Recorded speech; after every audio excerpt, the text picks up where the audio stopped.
the Islamic Education and Research Institution, IERA, and he's also the director of the Clarity Institution. IERA is a global dawah organization. I will get Brother Salim to please give us about 5 minutes introduction on that one as well. Before further ado, I would request Brother Salim Chagtai to come and give us a talk. There will be a 40 minutes lecture, and then we'll have about 20 minutes question and answer sessions followed by the lecture.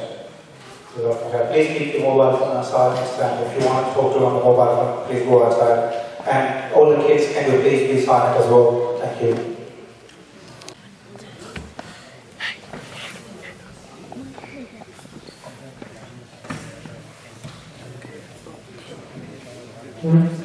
Bismillah ar-Rahman ar-Rahim.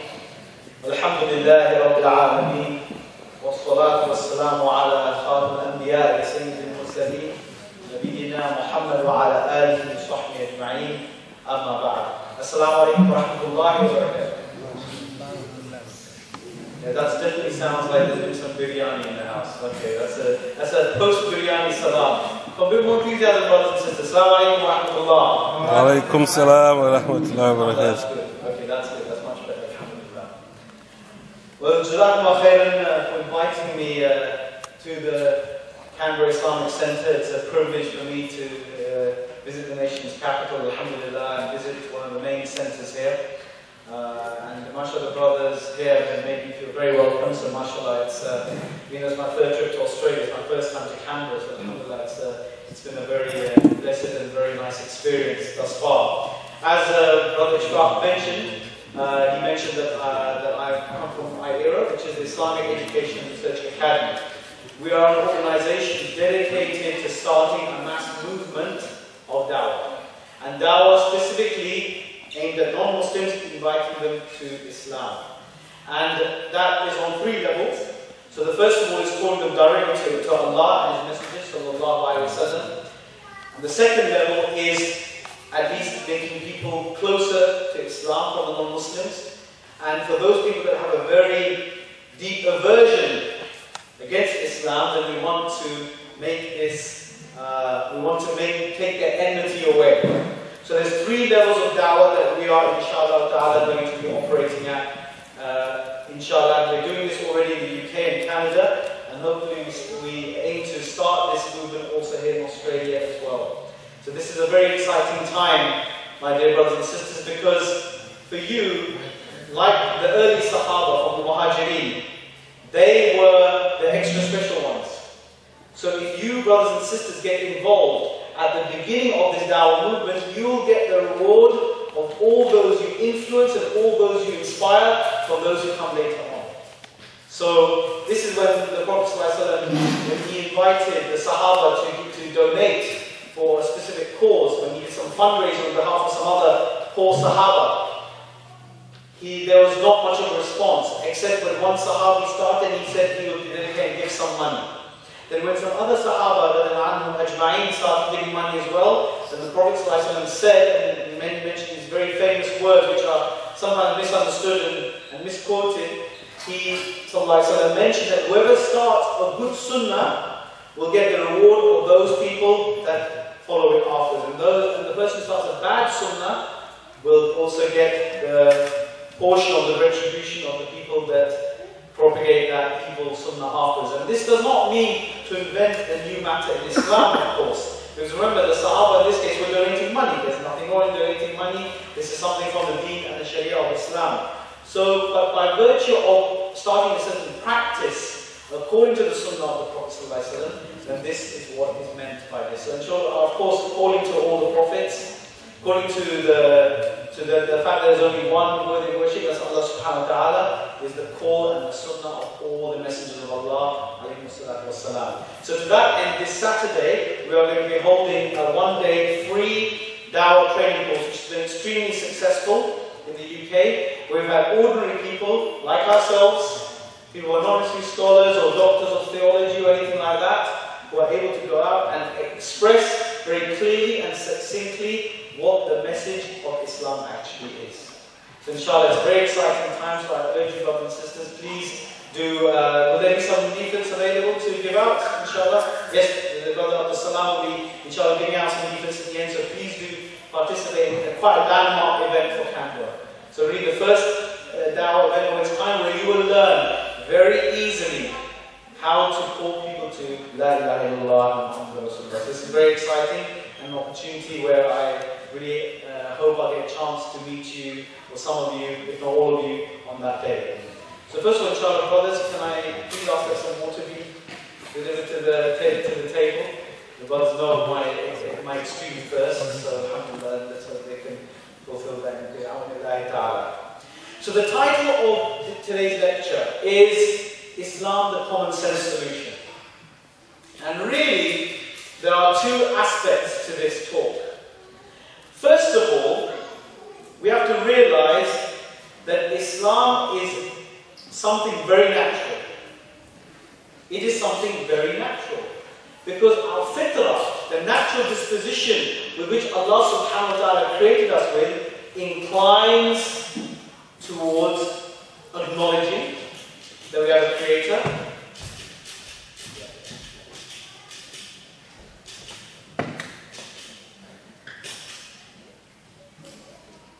the natural disposition inclines towards worshipping the Creator. Every single civilization, bar none, in its history, if you look at it, you will see that they have worshipped something. Some of them will worship. As you know, mankind came from Adam and Eve, Adam and Hawa, alayhi salam. And we found that they were naturally worshipping Allah subhanahu wa ta'ala. In Ibn Abbas's tafsir and explanation of the various ayat pertaining to Surah Nuh, pertaining to the great prophet Nuh alayhi salam, he mentions how people were on Tawheed, people were worshipping Allah subhanahu wa ta'ala for 10 generations. The 10 generations, there were people who were sinning, no doubt, but they were worshipping Allah subhanahu wa ta'ala alone. After 10 generations, and Ibn Abbas, remember, he is the one that the Prophet ﷺ clutched towards his blessed chest, and made dua for Ibn Abbas, praying that he will become the tarjuman of the Quran. They will become the interpreter of the Quran. And obviously the Prophet ﷺ's dua was answered in this case. So Ibn Abbas was taught the tafsir and interpretation by the Prophet ﷺ. So after 10 generations, there were a group of people, 5 of them, who were very, very pious. And once they were very, very pious, and they brought people to Allah subhanahu wa ta'ala, and then they died and they passed away. So Shaitan came to these people, who these five pious men were part of, and then said, you know these people that he came as an old man, and he said, these people that passed away, why don't you make some kind of statue in commemoration of them? And just leave it in the mosque, but behind, not in front, obviously, but leave it behind so people, as they walk through the masjid, they'll be reminded of these great pious people. So people thought, yes, that's quite a good idea, that makes a lot of sense, and that's exactly what they did. Generation passed, then Shaitan came again and said, well, these pious people, because they were so pious, why don't you actually put them toward the front of the mosque, of the masjid, so that they will remind you when you are praying towards Allah subhanahu wa ta'ala, they will be there as even more stark reminder of how you should worship Allah subhanahu wa ta'ala. And they were indeed then moved there. A generation passed. Then the idols were put in front of the people, or these statues rather. Allah will still be worshipped, not these statues.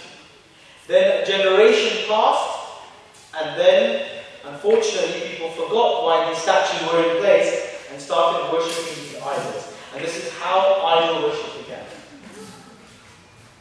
So we see that then this type of phenomenon of worshipping pious people has spread throughout the planet. Different pagans of various origins, you will find that they will have certain gods of rain, gods of fertility, gods of this, that and the other. But if you look at their origin, they were most likely to be pious people that were in the history of those tribes. I'm sure if you went to the Aboriginals here and found out their theology, that there was something very, very similar. So, going back to how we are created on the fitrah, that there is a natural disposition, because Allah mentioned in the Quran how He took out all the souls from the loins of Adam alayhi salam, and he gathered them in a grand assembly, and He said, Alastu bi rabbikum, am I not your Lord? And we all, our souls, all said, Bala, yes, of course you are. And this, now a person may think, well, I don't remember that incident, even though the most pious Muslim will not remember that incident. But that is because that was our spirit and not our bodies that we have with our mental and physical faculties as we have now. But what has remained in every single human being is the recognition that there is only one worthy of worship, and that's Allah subhanahu wa ta'ala. How do we know this? The fact is that like this lectern, or this microphone, or this chair, or this auditorium, we know that it didn't just come about by chance. It was something that was built, designed, and made. That's obvious to anybody. So in the same way, we, as human beings, which are more advanced, even some cells and organs in our bodies are more advanced than the most advanced space station that mankind has ever built. This shows that we also have been made, created and designed. And that is actually obvious to everyone. Even the so-called atheist. Now you may wonder, why are there so many intelligent people, intelligent scientists, biologists, what have you, who are obviously very intelligent people, why can they not see this? And many people, even from the Muslims, unfortunately, many of them will think that, you know what, some of them may actually have a point. Secretly, deep down. We meet many people in the UK, and I'm sure there are people here who are quietly having doubts about their own religion.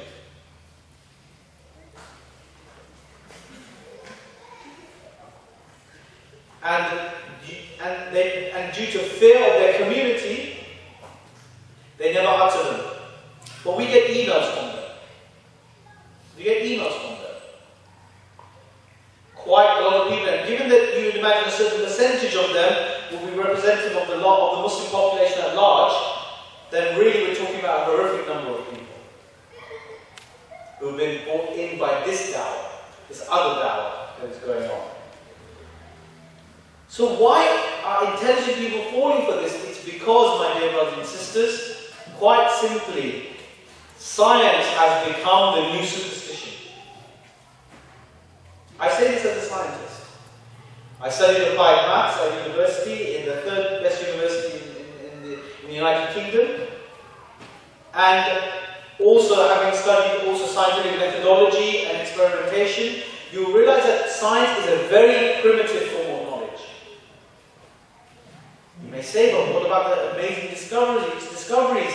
What about the fact that we have managed to explore space, we have managed to achieve this, that, and the other? I agree with you. The fruits of that success are manifest and open to all. But as a discipline, all that science is meant to do is to test what you can hear, see, touch, feel, and smell. That is all science is meant to deal with. And the problem that has occurred is that science, because remember the word dhulm in Arabic, which we translate to mean oppression. But the word dhulm actually means, in its linguistic origin, is to put something in a place where it doesn't belong. And hikmah is the opposite. To apply something to something where it rightly belongs. So we've done dhulm on science as a civilization. The Western civilization has done dhulm on science. It has taken science to try and answer fundamental questions of human existence. Fundamental questions about human beings. Like, science does not attempt to deal with love. Science doesn't attempt to deal with political and complicated situations. Science is not meant to deal with sociology. Science is not meant to deal with human beings and their emotions. It was never meant to deal with that. But we are now using science to try and explain where we came from, what are we doing here on this planet, and where we are going. Which every single human being, those three questions, every single human being at some point or another in their lives has asked themselves. But science is not going to answer that. Even some of the greatest scientists that the West has ever seen, like Sir Isaac Newton, whether it be any of the Benucci brothers, or any of the scientists that have been throughout the West, Blaise Pascal, whether it was all these other great minds, you will find that they had religion as well. They had theology as well to answer those other questions. And they used to call that natural, they used to call science natural philosophy, just things to do with the things that we can see here and deal with around us, that's all. So the problem with this is that you have intelligent people, educated people now, who are going around believing that science has answered everything. That we have come by a process of evolution. Nobody asks the question, okay, if we have evolved from apes, then why are there apes around today? I remember asking this in my office place one day, a few years ago. Silence. No answer. They hadn't thought about it. Very basic question, isn't it? Their species are meant to evolve into completely other species, particularly human beings. Then why are there apes and monkeys today? Were they just late on the evolution boat or what? And if we look at what evolution is based on, it's based upon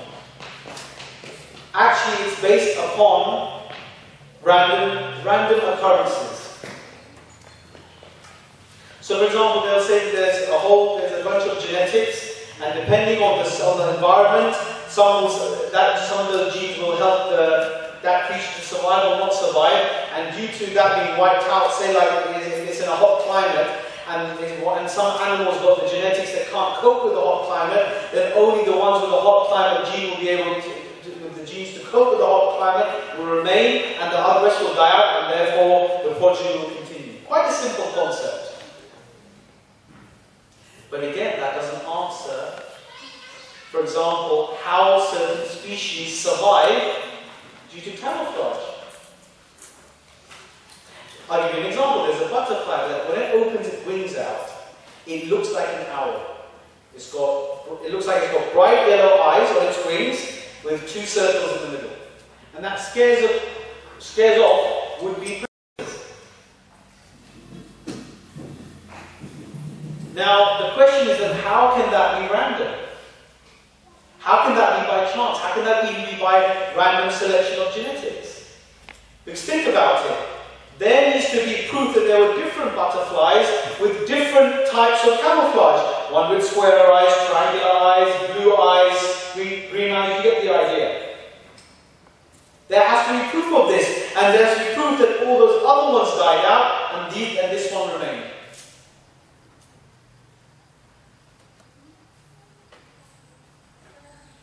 So, that implies that so-called evolution, and even Richard Dawkins, who is the greatest protagonist of evolution, the biologist who's written The God Delusion, he said that this is an illusion of design.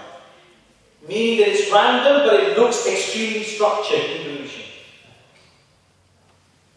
And as you and I know, anything that we experience in our life that is structured, has got a fixed pattern and predictable behavior, has been designed and made by some intelligence, not random occurrence. So it's perfectly possible as Muslims for us to believe in some aspects of evolution. Where the Muslims disagree, to the best of my knowledge, and I'm open to correction on this, is the only difference is that we do not accept that human beings came about by this process, by complete species change. And the logic is very simple. Is just because human beings and apes have certain similar characteristics, does that, by analogy, a simpler analogy, does it mean that a watch has come from a clock just because they are similar? Or do the watch and clock both imply that they have a maker with a similar way of developing things? Of course it's the latter. So in the same way, by virtue of the fact that apes and human beings exist, it implies that it makes sense that they have come from the same maker, the same intelligent maker. If we as human beings come to the absolutely natural conclusion, and the Quran, you know the Quran doesn't spend much time on atheists. The Quran just says simply, أَفِلَّهِ الشَّكِّ. Is there any doubt about Allah? Because as we know, the Quran talks about that in the creation of the heavens and the earth, in the alternation of night and day, these are signs for those who are men of deep understanding. And they are the ones who remember Allah, who ponder on the world, and they remember Allah, standing up, sitting down, and on their sides, and they say, they are people of depth who think about, who ponder about the signs of the alternation of night and day, and they remember Allah subhanahu wa ta'ala, and they are the people who then, subsequently, those ayat in Surah Al-Ahmad, they pray for salvation from the hellfire. Because, my dear brothers and sisters, the Muslims, when they become scientists, and when they were scientists, they had a holistic understanding of science. They merged it with their spirituality, and it made them fear Allah subhanahu wa ta'ala more. And usually they were doctors of religion and theology at the same time as well. We didn't have this division between scientists and mufti. We didn't have that division. Everybody studied everything. The colleges were called kulliyat. You study everything. In the Masjid Al-Azhar, or the Al-Azhar University in Cairo, that was a place where people learned everything. Religious sciences, aqidah, fiqh, hadith, as well as astronomy, medicine, you name it. And that's where the Muslims just acknowledge this. The Muslims, the book of the Muslims, which had come from Allah subhanahu wa ta'ala, who made the earth, and is telling us how the patterns work, or describing that there are patterns. And he left it for the human beings to discover how those patterns are. So atheism, my dear brothers and sisters, is just a rebellion, it's a childish rebellion against Christianity. That's all it is. Muslims have never had a problem with science, therefore we never had a reaction against Islam. You have to remember that Christianity, in its essence, is the belief that God created man, God regretted creating man, then gave them a whole load of rules that they could never fulfill, or a group of them, the Jews, then sent his son down to die on the cross, who was also God, so that he could forgive the sins that he could have forgiven in the first place. Of course people are going to reject this. Sensible people are going to reject this theology. Because we don't believe in that God. So how can we expect anybody else to believe in that God? But the problem that Western Europe had was that it thought that this was the only religion. That this was the only way of looking at God, and Allah subhanahu wa ta'ala. And not only that, but when they saw the Catholic Church was creating political intrigues in different Western countries, such that there 80 years war, there was fighting in the Netherlands for X many years, there were Protestants against Catholics, fighting all the time in Western Europe, then it's no surprise that the Enlightenment thinkers thought, you know what, religion is the cause of all these problems, and our backward stagnation. And therefore, they worked towards a way, first of all, of separating religion from worldly affairs, then eventually stopped believing in that God in the first place. The Muslims have never had that problem, because we have had a very common sense understanding of man, life, and the universe and its relation to its creator. Even the Quran is a book that stands up to common sense and rational scrutiny. And it has to, because it's a book from Allah subhanahu wa ta'ala. And if we believe that Allah subhanahu wa ta'ala, and as it makes sense that our Creator is flawless, infallible, and does not have the same limits that human beings have, then the book from this Creator, this communication from this Creator is like any advanced machinery which needs an instruction manual. Then we as human beings, more advanced in these machinery, need an instruction manual. We need to know how to live our lives. We need to know where we came from, what we're supposed to be doing on this planet, and where we are going. We need to know this. As I said, every human being has asked this question. It shows that we've been made to ask that question. So when we now look at where is this communication from our Creator, then we have to subject all those books that claim to be from God to some rational scrutiny. Now, my dear brothers and sisters, the environment we live in now, you have to know why you believe in the Quran. Otherwise, then that makes your religion a cultural accident. You just happen to be born in this family, in that family, apart from, mashallah, a couple of reverts we have today, mashallah. They know what I'm talking about, but for the rest of us who've been born in Muslim families, why do we not know how to present to a non-Muslim why the Quran is the word of God? Inshallah, another shameless plug for the course. In the course we can go into that. We're going to be going into that in a lot more detail. But it's very simple. And I'll go through some of that here. That a book from this Creator has to be subject to some scrutiny. It's got to be godlike. It's got to have things that only God would know, our Creator would know. It's got to be nothing short of miraculous. So therefore, all other books and all other scriptures and all other books that claim to be from God, if we find that there are mistakes and there are problems and there are flaws in it, then this cannot be from God at all. And the Quran is a book which has got such proof behind it that anybody who rejects it, it's like he rejects, or he or she is rejecting that China exists. Why do I say this?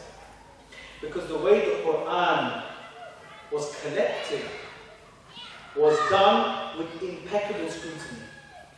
In fact, even the hadith of the Prophet ﷺ, one authentic hadith of the Prophet ﷺ is more authentic than even recent history going back to World War II and World War I. Because the narrators are chosen for their piety, for their truthfulness, their trustworthiness, all these things, and then we accept that narration. It's the most authentic history we have. And the Quran is even higher than that. And the Quran is based on a type of information that shows us that the way it was connected is more authentic than anything we have today. So for example, we believe that China exists, right? Why? Because even if you've never been there, so many people have talked about it that it's impossible they could have come up with this as a concoction or as some kind of or as some kind of trickery. In the same way the Quran, every single letter, every single vowel was collected by multiple sources. What is called the mutawatir way of collecting. From multiple independent chains of narration that all corroborated each other. There was no collusion. And that's how we know every single letter in the Quran, even to this day, is authentically uttered by the Prophet ﷺ, which came from Jibreel ﷺ, and was the ultimate word of Allah subhanahu wa ta'ala. And therefore rejecting it is like rejecting that China exists. It's so strong in that in form of evidence. The Quran is also miraculous in the way that it talks about scientific phenomena that the Prophet ﷺ could never have known. It talks about embryology, talks about detailed stages of embryonic development. It talks about at one point that there's a cloth which looks like a chewed up leech. And only with microscopic technology in the 20th century were scientists able to observe this. The Prophet ﷺ could never would have known this, even if he was able to cut up such a fetus, or cut up the womb of a person, and observe it. There was no instrumentation that would allow that. So how did the Prophet ﷺ get that right? How did the Quran also get right that there was a man at the time of Fir'aun, at the time of Musa alayhi salam, who was called Haman? Because the Jewish people had no record of this person in their scriptures or in their history. They laughed when the Prophet ﷺ would recite these ayat. And only 150 years ago, when they were able to read ancient Egyptian hieroglyphics and conduct excavations, archaeological excavations, were they able to see the name Haman inscribed on the temples and confirm there was indeed a person from the children of Israel who was called Haman, and the Prophet ﷺ talked about it. Why is it that the Quran corrects the Prophet ﷺ? If the Quran came from the Prophet ﷺ himself, who himself was illiterate, who himself was not learned in any scripture. So that's far-fetched anyway. But for him to have got historical facts like that right, and all of them right, is pretty nothing short of miraculous. It is miraculous. But it's important that even the character of the Prophet ﷺ was of such a high level that the first 10 to 12 ayat of Surah Abasa, we know the story of Surah Abasa, right? Where the Prophet ﷺ is talking to a chieftain, a dignitary of Quraysh, where for 10 to, and the Prophet ﷺ is interrupted by a believing man called Ibn Maktoum, radiallahu anhu, and he's interrupted. The Prophet ﷺ, and he turns towards him and just frowns at him.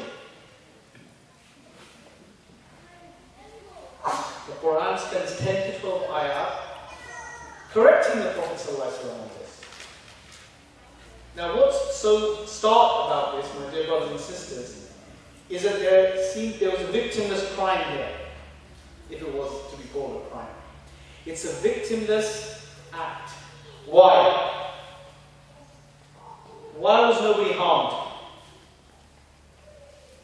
Who can answer? Why was nobody harmed? Yes, bro. Yes. Ibn Maktoum was called that because Maktoum means covered. He was actually blind. So he himself was not offended by any frown from the Prophet, so he never saw it. So it would seem absolutely pointless if the Prophet ﷺ, if we were to say that he was not a real prophet, why would he spend that long talking about small things of character behavior, which nobody would have actually taken into account over? Nobody, the Qurayshi man he was talking to certainly wasn't offended. The Sahaba understood anyway. It doesn't stand to any reason. There are also many other miracles of the Quran that show it way above, beyond any other book or scripture there is today. So a person with simple common sense, they don't have to come from a religious background or anything like that, just have to explain these different facets of miraculous origin of the Quran. And going to the Prophet ﷺ, the recent film that was the recent disgusting film that was made about him was a great opportunity, my dear brothers and sisters, where instead of riots on the street of Sydney, this should have been one massive dawah exercise to introduce the Prophet ﷺ to people. First of all, my dear brothers and sisters, we ourselves are extremely poor ambassadors of the Prophet ﷺ. The way we behave is hypocritical, with the English understanding of the word hypocrisy, of course. And maybe, unfortunately, in some cases, it's hypocritical with the default sense of the word. Because we say one thing and do something else. The way we behave is, people just think that, look, how the Prophet that produced these people, this is what people don't realize. People don't realize that our behavior is an insult to the Prophet ﷺ. People cannot believe he was the gentleman that he was. That a person who, for his own rights, did not forgive everybody. That the only time he acted was when Allah subhanahu wa ta'ala commanded him to act in such a way. This is a man that whom, when a group of Jews would pass by, they would say, Assalamu alaikum, which means, death be upon you. Unfortunately, the way that some of our accents are and some of our languages, the way we say Assalamu alaikum, unfortunately sounds like this half the time. But when they would say deliberately to me, the death be upon you in Hebrew. And Aisha Al-Ahmad, because she understood a bit of Hebrew, she then answered them back and said, may death be upon you, the curse be upon you, sons of pigs and swine and all this kind of stuff. Because there's a group of them, of Jews, which are mentioned in the Quran, that will turn into apes and swine because they violated the Sabbath. So the Prophet ﷺ turned to her and said, Aisha, be lenient with your words. She said, Ya Rasulullah, did you not hear what they said? He said, yes, but did you not hear what I said? I said, wa alaykum. And my dua upon you. And my dua is going to be answered and not theirs. So the point here is that the Prophet ﷺ told Aisha to calm her behavior down. Because it's up to us to not be those people that shout in the streets. We have to show that we are of exemplary behavior. We should not be affected by the insults of ignorant people. The Quran itself tells us that when the ignorant people address you, then return them with a word of peace. Very simple. Those are the Ibadah Rahman. Those are the servants of Allah subhanahu wa ta'ala. And furthermore, when we find that the Prophet ﷺ, when a Jewish man approached him and asked and said, and he had lent the Muslim state some money, he said, I want my money back, O Muhammad. And then he said that you people are the worst when it comes to paying back money. You people and then he went on and on insulting the Muslims. And obviously by virtue of the fact, the Prophet ﷺ was just there, patient. And Umar could not take it more and took his sword out.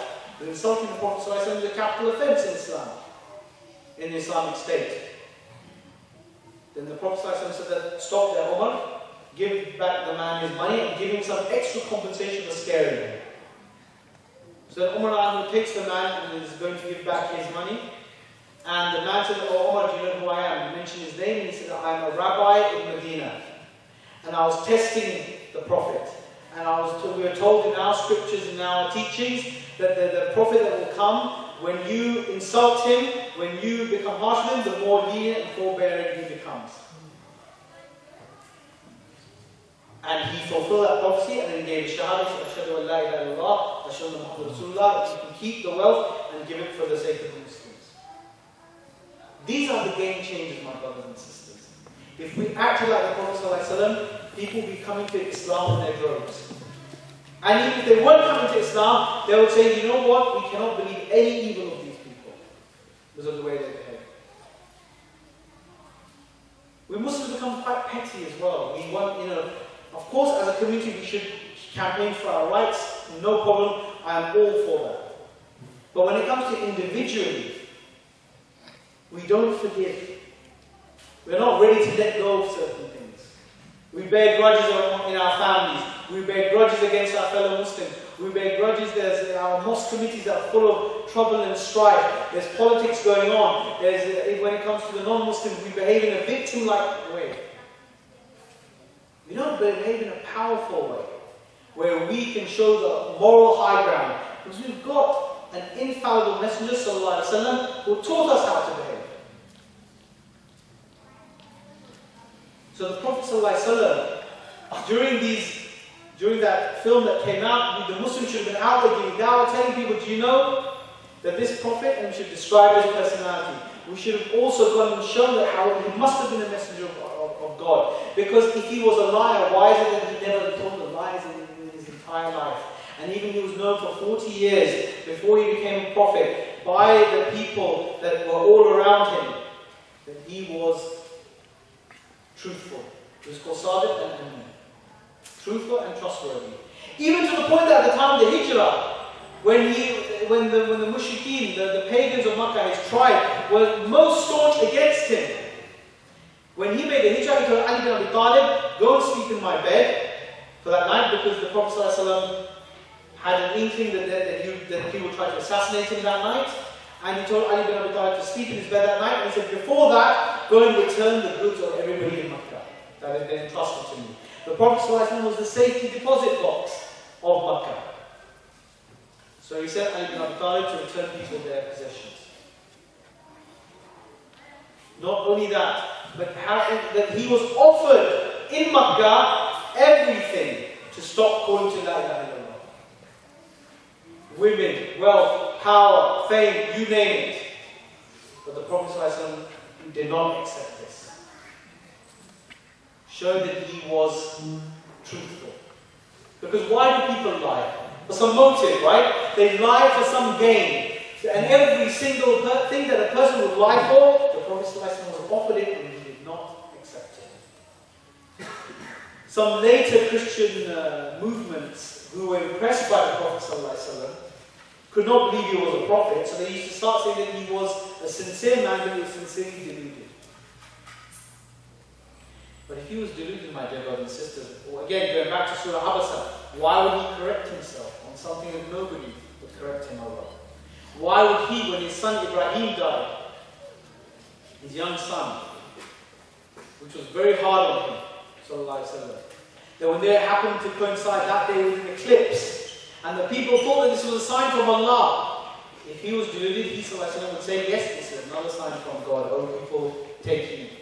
But instead he called everybody together and said, oh people, that this is not from anything but the signs of Allah subhanahu wa ta'ala. These are just the patterns of the moon and the sun, and they're nothing to do with the birth or the death of any human being. Showing that Nabi sallallahu alaihi wasallam was sincere and not deluded. So if a person is not lying, if a person is not deluded, then they are surely whatever they claim to be. And in this case, the Prophet sallallahu alaihi wasallam is undoubtedly the messenger of Allah sallallahu alaihi wasallam.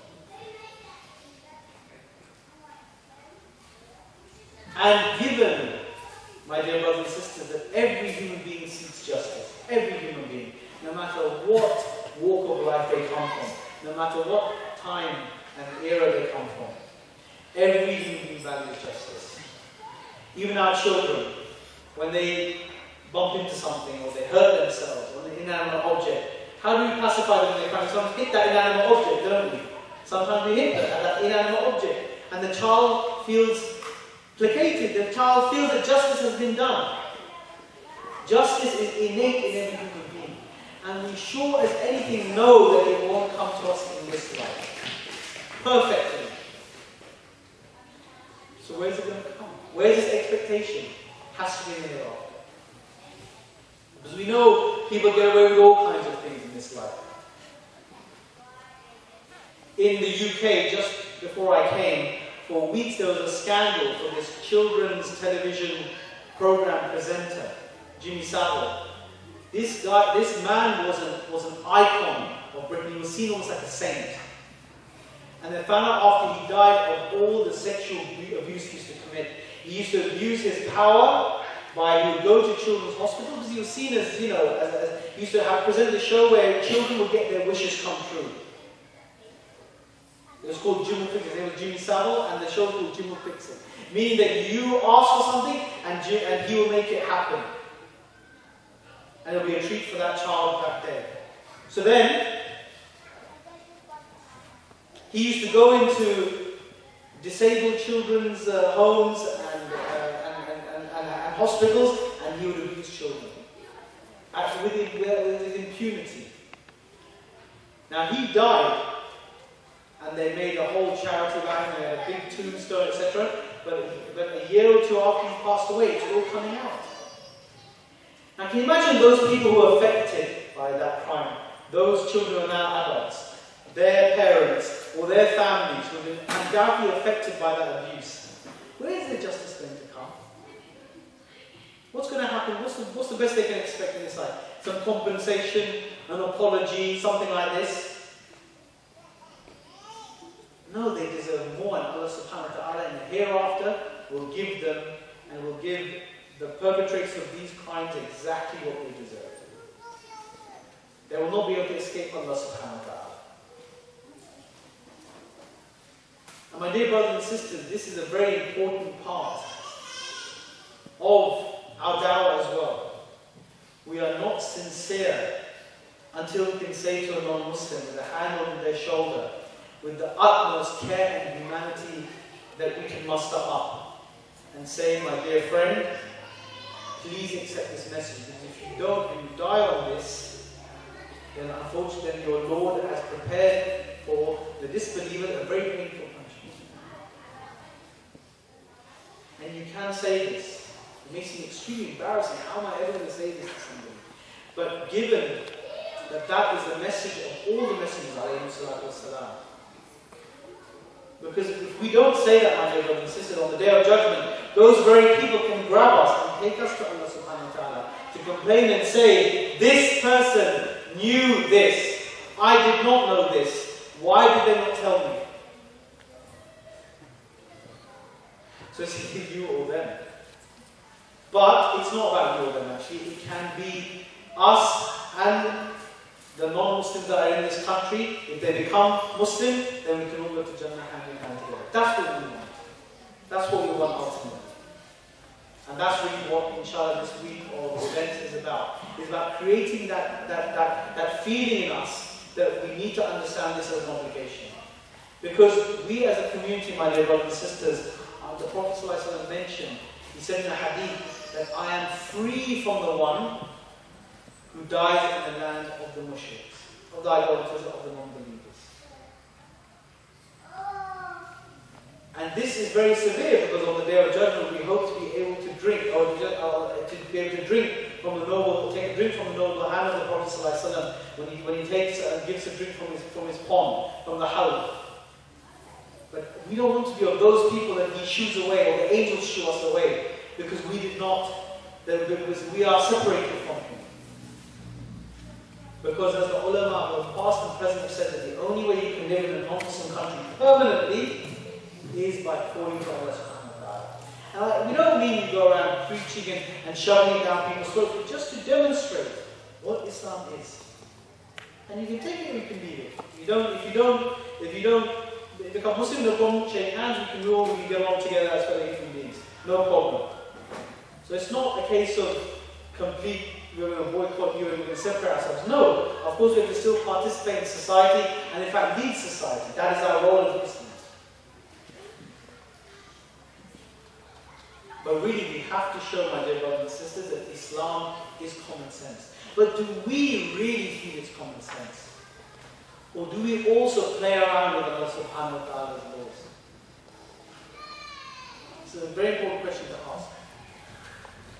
Because the Quran mentions a group of people, from the people of the children of Israel before us.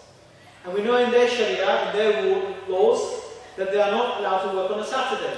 So there was this fishing village, as mentioned in Surah Al-A'raf, that they were told on Saturday they can't work. And their main means of livelihood and work is fishing and selling that fish on. So Allah told them that they're not allowed to work on Saturday. So one bright spark thought, you know what I'm going to do? What we should do is, let's put the nets on Friday Maghrib time, because their day starts the same way as ours, Maghrib to Maghrib. Lay the nets out, and we'll pick them up again on Saturday Maghrib time, and technically we have not worked for the entire Sabbath. You're on the Saturday. A group of believers found that this is playing with the laws of Allah subhanahu wa ta'ala. They said, no, we are not going to tolerate this. And we are going to advise those people. A third group said, why are you wasting your time? These are evil people, let Allah deal with them in whichever way He will deal with them with. But then they said, I was corrected the other day in Spence Musalla to say Yarji'un, it's incorrect. When I checked it, it was actually Yattaqun. So I think Spence brothers need to include the Quran as well, inshallah. Allah understand. But the point here that they said it's an excuse in front of our Lord, first of all. Because Allah is going to ask us about this. And perhaps they will have taqwa of Allah and come back. That's the second reason. And Allah mentions how He destroyed those people who played around with the rules and laws. And there's one tafsir which says that those people that didn't do the crime, didn't partake in that haram, but at the same time didn't advise those people, there's one tafsir which says that they were also punished as well. So our role, my dear brothers and sisters, with such a beautiful centre as this, that it is incumbent, really, for this place or a place like this to become a real beacon of light in this city. And as a way that in terms of community activities, as well as political lobbying and all the ways in which Muslims need to be active in Australian society, this should be the place. But underneath that has to be the taqwa of Allah subhanahu wa ta'ala. Has to be the fact that we are calling people to Islam. And so other people can taste the sweetness of this deen. Because if we truly love for our fellow brothers and sisters in humanity, what we love for ourselves, then we should not be selfish and keep this light for ourselves. To keep this light for ourselves and laugh at the rest of humanity as they stumble in darkness. This is not the way of a Muslim. This is not the way of a Muslim.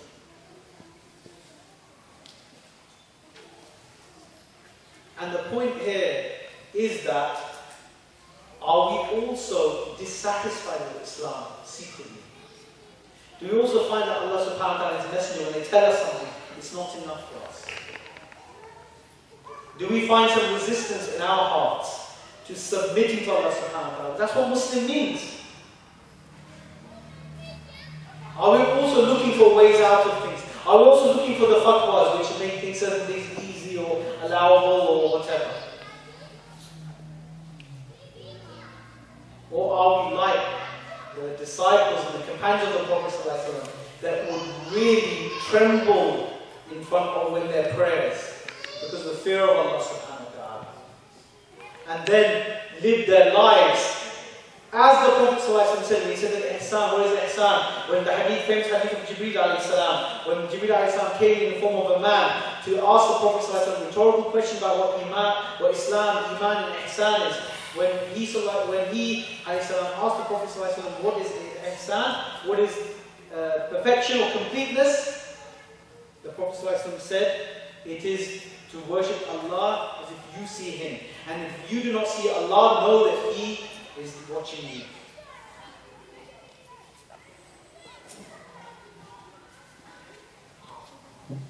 And this is the way, my dear brothers and sisters, that things are going to change. إن الله لا يغير ما بقوم حتى يغيروا ما بأنفسهم. That Allah does not change the condition of the people until they change what is within themselves. In Islam, the individual correction takes place and then it spreads out into society. As Uthman used to say, that the Sultan corrects that which the Quran doesn't. The Quran should be correcting us. And the Sultan, the authority, there's an Islamic state, Islamic governance, will then correct those who go beyond the bounds of the Quran. So really, in terms of giving thanks and asking for blessings for a centre like this, my dear brothers and sisters, we really should make plenty of istighfar. And from istighfar there are plenty of benefits. Worldly benefits and obviously in the hereafter as well. Because as Nuh alayhi salam used to say, when he complained to Allah subhanahu wa ta'ala about things, that I said to them, seek forgiveness from your Lord. And then he mentioned how Allah will then send rain from the skies and plants from the ground and will make ways for you and make your life simple, easy and organized. In the same way we hope that for this masjid and for this community as well. So inshallah, my dear brothers and sisters, let us act like Muslims in the sense that we ourselves should realize that Allah subhanahu wa ta'ala's hikmah is above everybody else's hikmah, obviously. And that means there's going to be rules and laws which the Muslim, when you are asked, and we will teach this in the course inshallah, then we will ask about various aspects of Islam that don't make sense to the non-Muslims. Like why is there half the inheritance for a woman? Why do women have a different dress code to men? All the usual questions. That really what it comes down to is very simple, my dear brothers and sisters. That as long as this comes from Allah subhanahu wa ta'ala, and He is all knowing and all wise, then as long as we know that it's come from Him, then it's good for us. And we have to also act in this way when we approach Islam so that we can be the example in front of the community at large. Inshallah, with that we'll end there. وآخر دعوانا أن الحمد لله رب العالمين سبحانك وبحمدك أشهد أن لا إله إلا أنت أستغفرك وأتوب إليك. Jazakumullah for listening. Inshallah, I want to open up the floor for questions and answers because I will allow you to drink some more water in the meantime, and also will make this session a bit more interactive. So please, brothers and sisters, they can sign up and ask questions, or if people feel more comfortable, they can write them on a piece of paper and send them forward, inshallah.